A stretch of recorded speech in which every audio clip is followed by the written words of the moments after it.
అంతర్యుద్ధమైతే ముగిసింది. అవును. తిరుగుబాటు చేసిన కొడుకు అబ్షలోము చనిపోయాడు. దావీదు రాజ్యం నిలబడింది. కాని ఆ రాజధానిలో అసలు సంబరాలే లేవు. అంతా నిశ్శబ్దం. ఎందుకంటే రాజు గెలిచిన ఆనందంలో లేడు కదా. అదే, విజయాన్ని ఆస్వాదించే బదులు ముఖం కప్పుకొని తన కొడుకు కోసం వెక్కి వెక్కి ఏడుస్తున్నాడు. ఒక రాజు తన రాజ్యాన్ని తిరిగి గెలుచుకున్నాడు, కాని బహుశా తన ఆత్మను కోల్పోయాడు అన్నట్టుగా ఉంది పరిస్థితి. అవును, గెలిచిన సైన్యం కూడా ఓడిపోయిన వాళ్లలా తలదించుకుని దొంగచాటుగా నగరంలోకి వస్తోంది. వాళ్ల విజయం రాజుకు దుఃఖాన్ని మిగిల్చింది. అంటే వాళ్లు చేసిన త్యాగానికి గుర్తింపు లేదు, ప్రశంస అస్సలు లేదు. చాలా అవమానకరమైన పరిస్థితి అది. కరెక్ట్. సరే, అసలు మనమిప్పుడు దేని గురించి లోతుగా చూడబోతున్నామంటే, ఈ గందరగోళం మధ్య, వ్యక్తిగత వేదన, రాజకీయ సంక్షోభం మధ్య నలిగిపోతున్న దావీదు తన సింహాసనాన్ని తిరిగి ఎలా దక్కించుకున్నాడు. ఇది కేవలం ఒక రాజకీయ పునరాగమనం కథ కాదు. కాదు, శోకం, వ్యూహం, క్షమ, ప్రతీకారం, వీటన్నిటి మధ్య నలిగిపోతున్న ఒక మనిషి కథ. మనం చూస్తున్న ఈ కథ అంతా మనకు 20 సమూయేలు 19వ అధ్యాయంలో కనిపిస్తుంది. దావీదు తన సింహాసనాన్ని తిరిగి పొందగలిగాడు, కాని తన రాజ్యాన్ని ఒకటిగా నిలబెట్టగలిగాడా? ఓకే, ఇక దీనిని లోతుగా పరిశీలిద్దాం. సరే, ముందుగా రాజు పరిస్థితి చూద్దాం. అబ్షాలోమా నా కుమారుడా, అబ్షాలోమా నా కుమారుడా అని బిగ్గరగా ఏడుస్తున్నాడు. ఒక తండ్రిగా అతని బాధ మనకర్థమవుతుంది. కాని ఒక రాజుగా ఇది రాజ్యాన్ని ఎంత ప్రమాదంలోకి నెడుతుందో ఊహించలేం. ఖచ్చితంగా. ఇది కేవలం తండ్రి బాధ కాదు, ఇది ఒక నాయకత్వ సంక్షోభం. అవును. రాజు తన బాధ్యతలను పక్కనపెట్టి దుఃఖంలో మునిగిపోతే రాజ్యం అస్థిరంగా మారుతుంది. తన కోసం ప్రాణాల పణంగా పెట్టిన సైన్యమే ఇప్పుడు రాజుకు వ్యతిరేకంగా మారే ప్రమాదముంది. ఎందుకంటే వారి త్యాగాన్ని రాజు అవమానిస్తున్నాడు కాబట్టి. అవును. ఈ సమయంలో సైన్యాధిపతి యోవాబు రాజు దగ్గరకు వస్తాడు. యోవాబు మాటలు వింటుంటే నాకు ఆశ్చర్యంగా ఉంది. చాలా కఠినంగా ఉంటాయి. చాలా కఠినంగా, సూటిగా మాట్లాడతాడు. నీ ప్రాణాలను, నీ కుటుంబ ప్రాణాలను కాపాడిన నీ సేవకులందరినీ ఈరోజు సిగ్గుపరిచావు. నీ శత్రువుల పట్ల ప్రేమ, నీ స్నేహితుల పట్ల ద్వేషం చూపిస్తున్నావు అని నిలదీస్తాడు. రాజుతో ఇంత ధైర్యంగా మాట్లాడాలంటే ఎంత ధైర్యం ఉండాలి. అదే కదా. యోవాబు పాత్ర అలాంటిది. అతను ఎప్పుడూ వాస్తవంలో బతుకుతాడు. రాజు పట్ల అతనికి అపారమైన విశ్వాసముంది, కాని అతను రాజును ఒక వ్యక్తిగా కంటే ముందు ఒక పాలకుడుగా చూస్తాడు.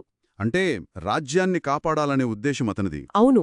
ఇక్కడతను రాజును కాపాడటం లేదు, రాజ్యాన్ని కాపాడుతున్నాడు. అందుకే నువ్వు ఇప్పుడు బయటికొచ్చి నీ సేవకులను ధైర్యపరచకపోతే ఈ రాత్రికి ఒక్కడు కూడా నీతో మిగలడు అని హెచ్చరిస్తాడు. అది బెదిరింపులాగా లేదు. లేదు, ఇది బెదిరింపు కాదు, అప్పటి రాజకీయ వాస్తవికతను కళ్లకు కట్టినట్టు చూపించడమనమాట. అంటే ఒక రకంగా యోవాబు రాజు మనస్సాక్షిలా మాట్లాడాడు. మరి దావీదెలా స్పందించాడు? అంత కఠినమైన మాటలు విన్నాక అతని అహం దెబ్బతినలేదా? గొప్ప నాయకుడి లక్షణం అదే కదా. దావీదు తన బాధలో ఉన్న యోవాబు మాటల్లోని నిజాన్ని గ్రహించాడు. అతను వెంటనే లేచి పట్టణపు గుమ్మంలో కూర్చుంటాడు. ఇది చూడటానికి చిన్న చర్యలా అనిపించవచ్చు, కాని దాని వెనక ఉన్న సందేశం చాలా చాలా శక్తివంతమైంది. రాజు మళ్లీ తన బాధ్యతలు స్వీకరించడానికి సిద్ధంగా ఉన్నాడు అని. ఖచ్చితంగా. రాజు దుఃఖం నుండి బయటకొచ్చాడు. రాజు తన విధులను మళ్లీ స్వీకరించడానికి సిద్ధంగా ఉన్నాడు అని ప్రజలకు, సైన్యానికి తెలియజేయడం. ఇది అతను మళ్లీ రాజుగా తన బాధ్యతలను స్వీకరించడానికి వేసిన మొదటి, అతి ముఖ్యమైన అడుగు. సరే, రాజు తన వ్యక్తిగత దుఃఖాన్ని పక్కన పెట్టాడు. కాని రాజకీయంగా ఇంకా పెద్ద సవాలెదురుచూస్తోంది. అవును. అతను రాజధానికి చాలా దూరంగా ఉన్నాడు. రాజ్యంలో ఒక అధికార శూన్యత ఉంది. ఇశ్రాయేలు గోత్రాల వాళ్లు, అరే, మనం రాజును తిరిగి తీసుకురావడం గురించి ఎందుకు మాట్లాడడం లేదు అని తమలో తాము గునుక్కుంటున్నారు. ప్రజలు రాజును తిరిగి కోరుకుంటున్నారు, కాని ఎవరు చొరవ తీసుకోవాలో, ఎలా ముందుకు వెళ్లాలో తెలియని ఒక గందరగోళముంది. ఈ నిశ్శబ్దాన్ని, ఈ అనిశ్చితిని దావీదు చాలా తెలివిగా తన ఆయుధంగా మార్చుకున్నాడు. వాళ్లు పిలుస్తారని వేచి చూడలేదు. తానే ముందుగా పావులు కదిపాడు. యాజకులైన సాదోకు, అభ్యాతారుల ద్వారా యూదా పెద్దలకొక సందేశం పంపుతాడు. అది కూడా చాలా పర్సనల్ టచ్తో. అవును. రాజును తిరిగి తీసుకురావడంలో మీరెందుకు ఆలస్యం చేస్తున్నారు? మీరు నాకు ఎముక, మాంసము వంటి నా సహోదరులు కదా అని అడుగుతాడు. ఇక్కడ అసలు రాజకీయం మొదలవుతుంది. మనం ఒకటి గుర్తుపెట్టుకోవాలి.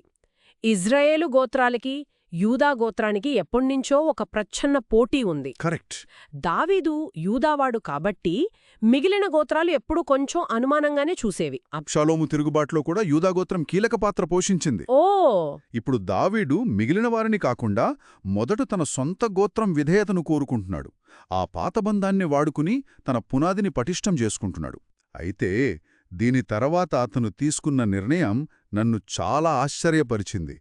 తిరుగుబాటు సైన్యానికి అధిపతిగా ఉన్న అమాషాతో ఇలా చెప్పమంటాడు: యోవాబుకు బదులుగా నిన్ను నా సైన్యానికి శాశ్వత అధిపతిగా నియమిస్తాను. హా ఒక్క నిమిషం, ఇది నిజంగా తెలివైన వ్యూహమా లేక యోవాబు మీదున్న కోపంతో తీసుకున్న భావోద్వేగ నిర్ణయమా? మంచి ప్రశ్న. ఎందుకంటే తన శత్రువుని నమ్మడం ద్వారా మొత్తం సైన్యం నమ్మకాన్ని కోల్పోయే ప్రమాదం ఉంది కదా. అద్భుతమైన ప్రశ్న. నిజానికి ఇందులో రెండో ఉన్నాయి. మొదటిది మీరన్నట్టు యోవాబు తన మాట వినకుండా అబ్షాలోమును చంపేశాడు. ఆ కోపం దావీదులో ఉంది. అవును. యోవాబు శక్తిని తగ్గించడానికి, అతన్ని శిక్షించడానికి ఇదొక అవకాశం. కాని అంతకంటే ముఖ్యమైనది రెండో కారణం. ఇది ఒక మాస్టర్ స్ట్రోక్. ఎలా? అమాషాను తనవైపు తిప్పుకోవడం ద్వారా తిరుగుబాటు చేసిన వర్గాన్ని పూర్తిగా నిర్వీర్యం చేస్తున్నాడు. వారి నాయకుడికే తన సైన్యంలో అత్యున్నత పదవి ఇవ్వడం ద్వారా పగలు ప్రతీకారాలు లేవు, అందరం కలిసిపోదాం అనే బలమైన సందేశాన్ని పంపుతున్నాడు. ఇది రాజ్యాన్ని ఏకం చేయడానికి చేసిన చాలా పెద్ద రిస్క్తో కూడిన ప్రయత్నం. అవును, మరి ఈ వ్యూహం ఫలించిందా? సంపూర్ణంగా ఫలించింది. ఈ రెండు ఎత్తుగడలతో యూదా గోత్రం మొత్తం దావీదు వైపు తిరిగింది. వారే ఏకగ్రీవంగా దావీదును తిరిగి రమ్మని ఆహ్వానించారు. అలా దావీదు తన ప్రయాణాన్ని మొదలుపెట్టి యొర్దాను నది దగ్గరకు వస్తాడు. రాజుగా అతను తిరిగి వచ్చాడు. ఇప్పుడు పాత లెక్కలు తేల్చుకోవాలి. క్షమ, న్యాయం, కృతజ్ఞత ఈ మూడు భావాలు ముగ్గురు వ్యక్తుల రూపంలో అతని కోసం యొర్దాను దగ్గర ఎదురుచూస్తున్నాయి. అవును. మొదటగా షిమి. ఈ షిమిని మనం మర్చిపోలేం. దావీదు యెరూషలేము నుండి పారిపోతున్నప్పుడు అతన్ని దుర్భాషలాడి, రాళ్లు విసిరి, రక్తపాతి, దూరమైపో అని శపించిన వ్యక్తి ఇతనే. అదే షిమి ఇప్పుడు 1000 మందితో వచ్చి దావీదు కాళ్లమీద పడి క్షమించమని వేడుకుంటాడు. నేను తప్పు చేశానని నాకు తెలుసు, అందుకే అందరికంటే ముందుగా మిమ్మల్ని కలవడానికి వచ్చాను అంటాడు. వెంటనే యోవాబు తమ్ముడు అబిషై, యెహోవా అభిషేకించిన రాజును శపించిన వీడిని చంపేయాలి అని కత్తి దూస్తాడు. ఇది అభిషై నుండి మనం ఊహించే స్పందనే. అతనొక సైనికుడు. అతనికి తెలిసింది న్యాయం, శిక్ష. కాని దావీదిప్పుడు కేవలం యోధుడు కాదు, రాజు. కరెక్ట్. కాని దావీదు స్పందన నన్ను ఆలోచింపజేసింది. అతను ఈరోజు ఇశ్రాయేలులో ఎవ్వరికీ మరణశిక్ష విధించబడదు, నేను మళ్లీ రాజునయ్యానని నాకు ఈరోజు తెలిసింది అని చెప్పి షిమి ప్రాణాలకు హామీ ఇస్తాడు. అయితే దీన్ని ఔదార్యమని చెప్పొచ్చా, లేక తన అధికారం ఇంకా పూర్తిగా స్థిరపడలేదు కాబట్టి ఇప్పుడు శత్రువులను పెంచుకోవడం ఇష్టం లేక తీసుకున్న రాజకీయ అవసరమా? మళ్ళీ ఇది కూడా రెండూను. ఇది ఖచ్చితంగా ఒక రాజకీయ ఎత్తుగడ. తన పాలనను రక్తపాతంతో ప్రారంభించడం అతనికిష్టం లేదు. క్షమించడం ద్వారా అతను తన అధికారాన్ని మరియు ఔదార్యాన్ని ఒకేసారి ప్రదర్శిస్తున్నాడు. మిగిలిన వారికి కూడా ఒక సందేశం పంపినట్టు. అవును, రాజు క్షమించడానికి సిద్ధంగా ఉన్నాడు, పాత పగలు మర్చిపోండి అని. కాని అదే సమయంలో అది నిజమైన క్షమ కాకపోవచ్చు, అది తాత్కాలికంగా వాయిదా వేసిన శిక్ష కావచ్చు. ఆసక్తికరంగా ఉంది.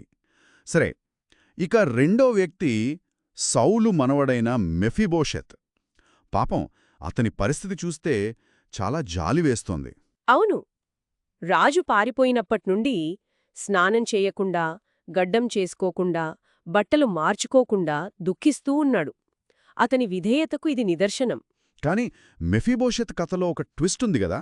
ఉంది.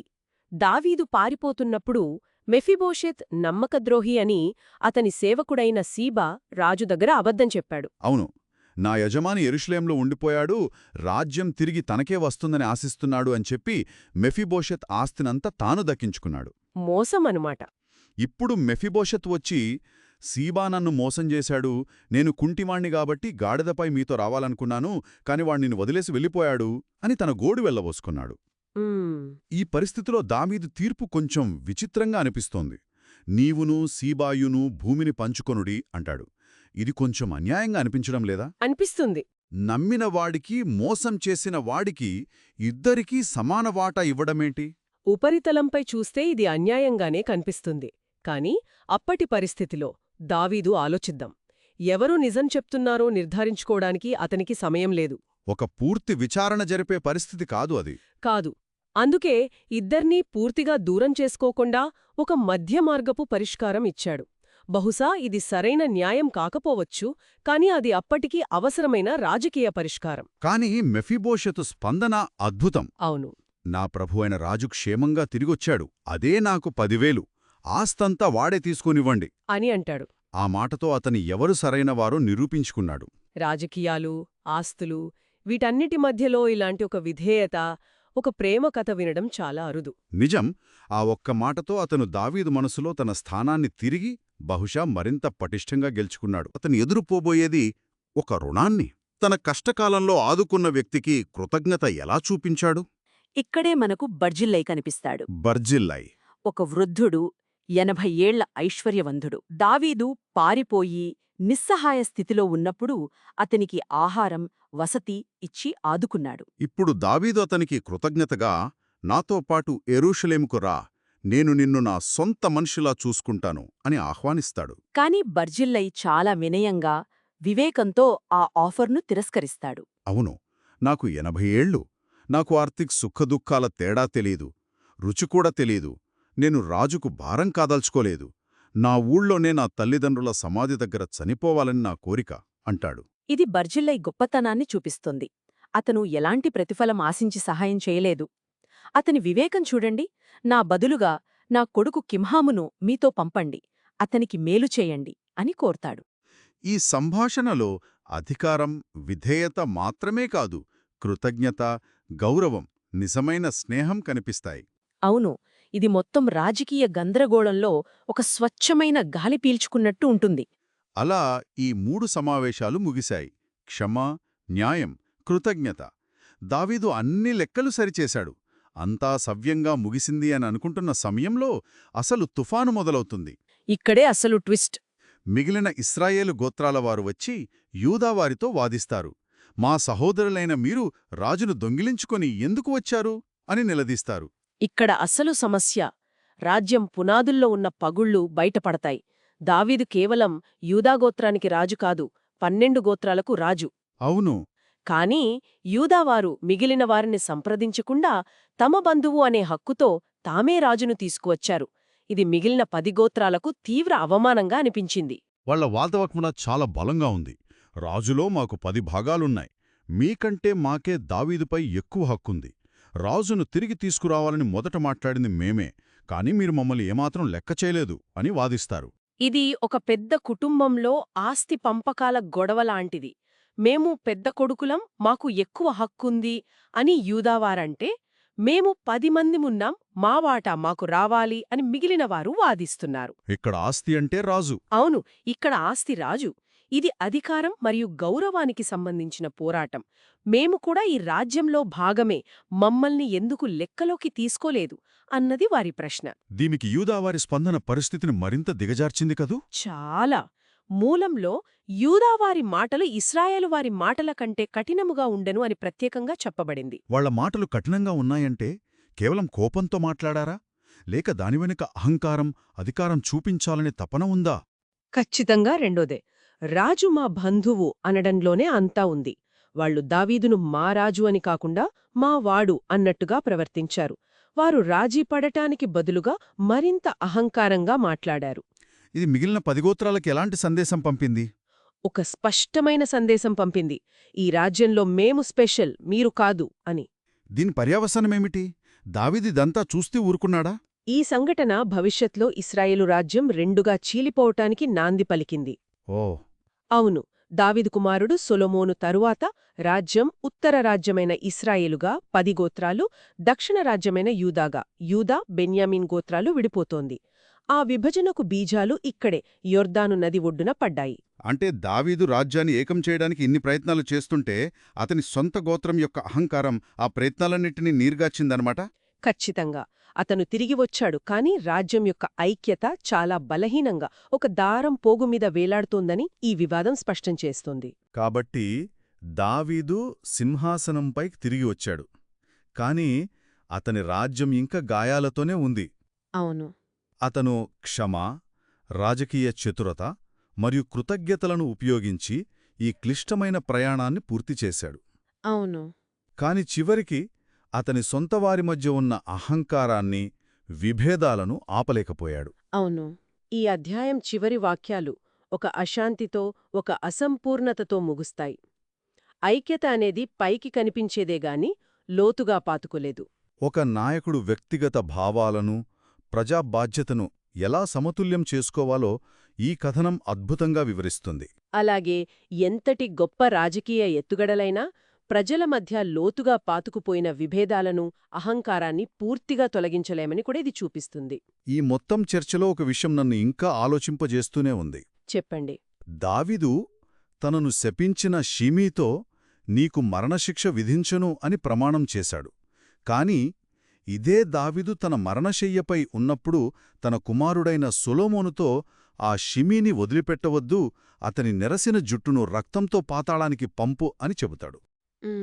ఇది వినేవారికి ఒక ప్రశ్నను మిగులుస్తుంది. ఒక రాజు చేసిన ప్రమాణం యొక్క స్వభావం ఏమిటి? అది శాశ్వతమైన క్షమాభిక్ష, లేక అధికారం పూర్తిగా చేతికి వచ్చే వరకు అవసరమైన ఒక తాత్కాలిక రాజకీయ ఉపాయమా?